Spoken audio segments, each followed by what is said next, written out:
Namaste. I'm Sesh, Senior Director of Advanced Projects, Sinclair Broadcast Group.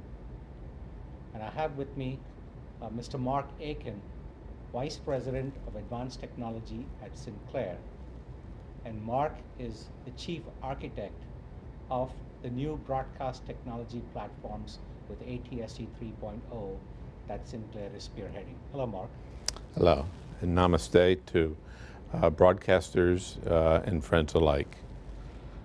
So Mark, one of the things that I brought Mark in to give you an expert view on what Sinclair is doing and what the United States is doing to transform the broadcast sector. We would like to have this opportunity to bring this to India through Doordarshan and Prasar Bharati. Yes, in the United States, we've made remarkable progress towards the development of an all-IP wireless broadcast platform.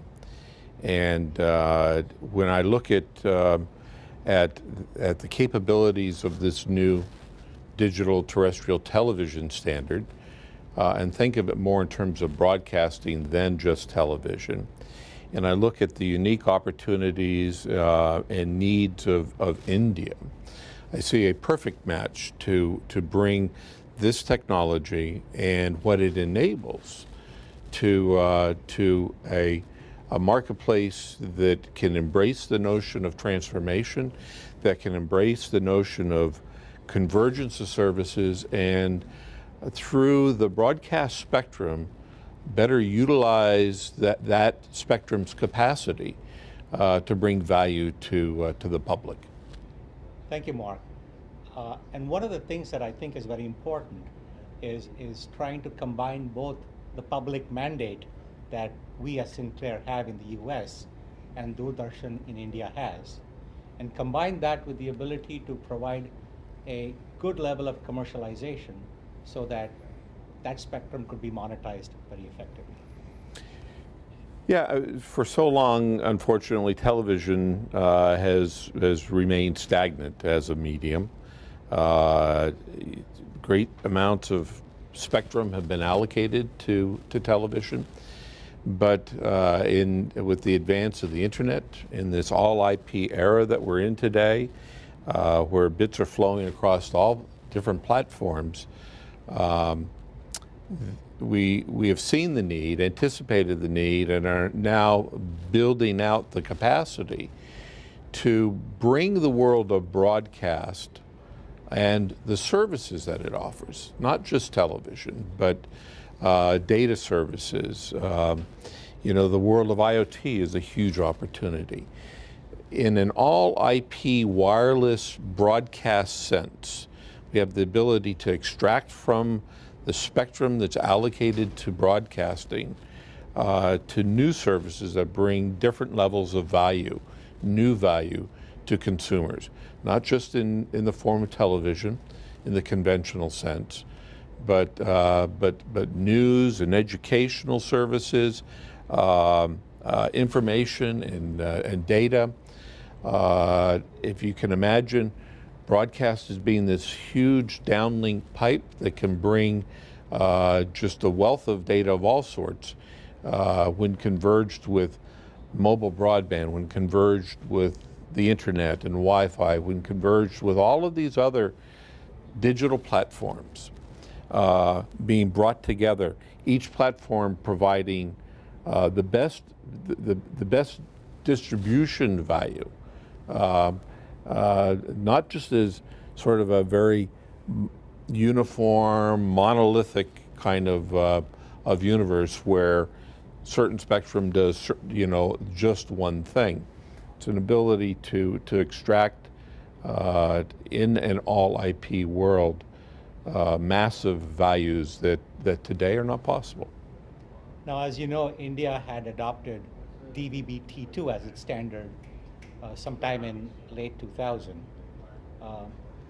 It would be a good thing for you to explain why, as we try to modernize our system in the United States, we did not adopt T2, and also what are the common elements of ATSC 3.0 and beyond that can use the infrastructure that's already in place for T2? Well, the decision that India made to move to T2 at the time was absolutely the right decision. There's a great commonality in a certain sense between T2 and ATSC 3.0 in that 3.0 is an OFDM based platform, as is DVB T2. But the heart of ATSC 3.0 is an all IP pipeline. Which is specifically different than the transport stream pipeline of every other broadcast television standard. So the infrastructure that has been built from the standpoint of transmission facilities and antennas and that sort of thing, there's a natural alignment between T2 and ATSC 3.0. Because of that OFDM commonality. It's just that the waveforms that are generated in ATSC 3.0 have been specifically designed to integrate into this all IP management platform, which adds great utility to that broadcast emission. It's not just about television. For a long time, what we have spoken about collectively is separating the platform from the service. And so in this case, the platform is this all IP wireless broadcast platform. One of the services that rides on top of that is television, but it's all the other services that are possible. It might be mobile infotainment. It might be mobile data services. It might be educational materials. It might be mapping, weather, emergency warning. It can be virtually anything by the nature of IP. And then that comes to the specific initiatives that we have in mind initially, and how we could bring some of this technology to India through Doordarshan. So perhaps you could provide some insight into that. Yeah, well, the insight for a television broadcast engineer, which if you look at my 40-year history in this industry, it's how I started out, and I still consider myself an engineer.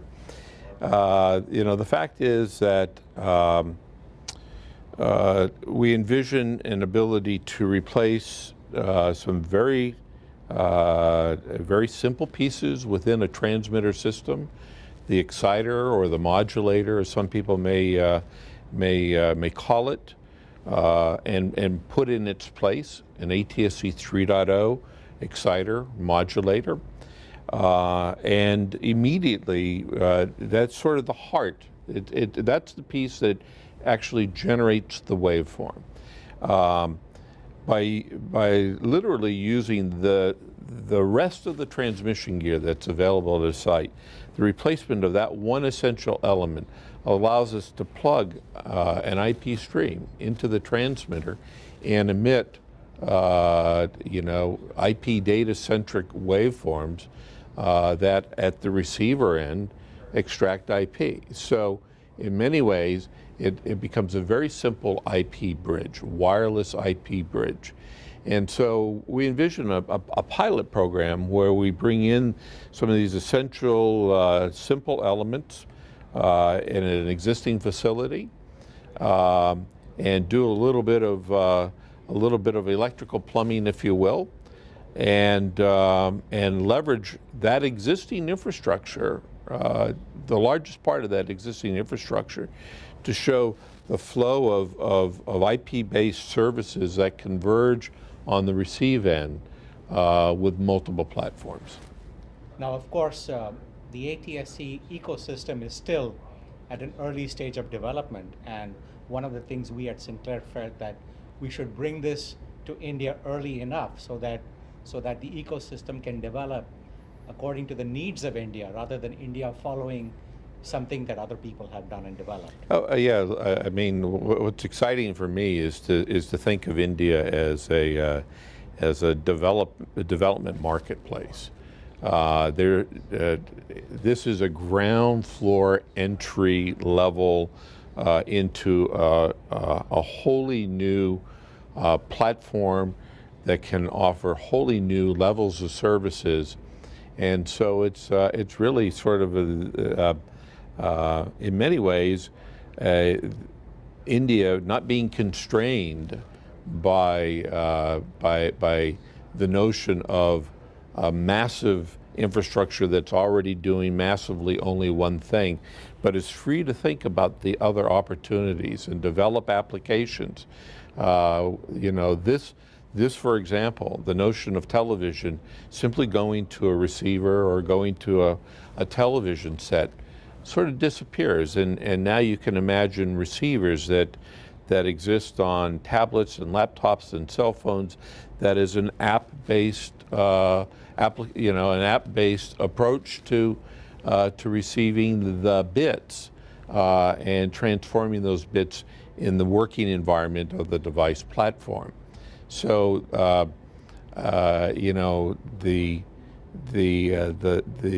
ability to view, as you've said, what are the needs of India that are unique to India, that are not bound by, a very heavily top-down approach to here's the way we're going to do television, but rather percolating from the bottom up. Here's a new platform, a new medium for the distribution of bits and information. How does that grow organically in India is certainly different than it will grow organically in other nations. So one of the things that's very interesting about India is its population is actually distributed, and there is a very large agricultural sector. There are over 500,000 villages or gram panchayats in India. So one of the things maybe you could share is that we also have other partners who also share the vision and would be excited about working in India. So perhaps some insight into some of the large partners working with us. Well, look at started at sort of the lowest level of partnership. This ATSC 3.0 standard will, in February of this coming year, of 2017, be turned on in Korea. Korea will become the first marketplace where ATSC 3.0 is used for the distribution of television content. The broadcast community in Korea is also eager to approach the utilization of this new platform for distribution of mobile content as well. So you have the first marketplace coming online. You've got huge partners in Korea, traditional television manufacturers, but much beyond television. Companies like LG and Samsung and others, have silos of operation in the mobile arena, in the PC, data arena, as well as television. If you look at participants in the ATSC process, they are global in nature. You have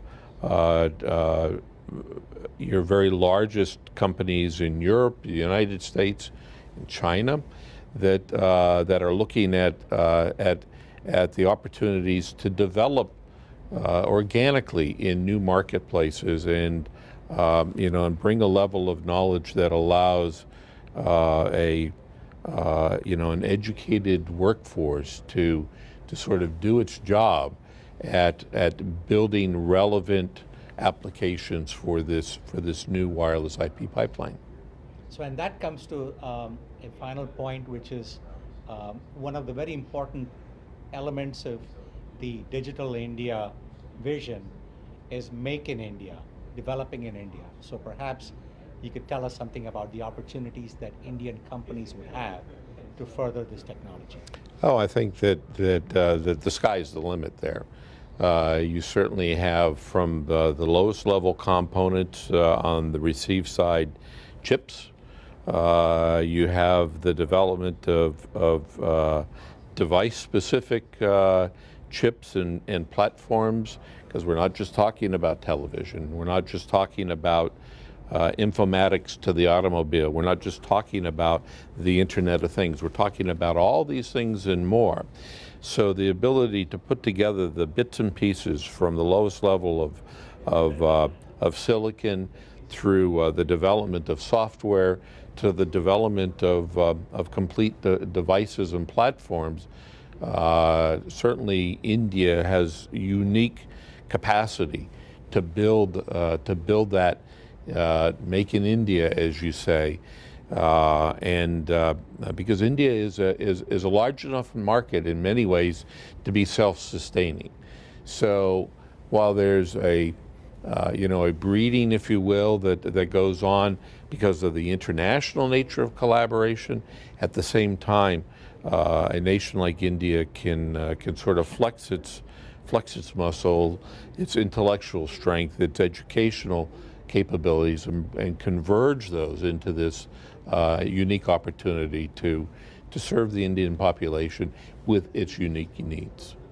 That's wonderful, Mark, and I really look forward to bringing you back to India to further these discussions. Thank you. I look forward to coming back to India, and you will be my ambassador in those first steps. And I thank the Indian population for the welcome and embracing that has already gone on with your coming visit.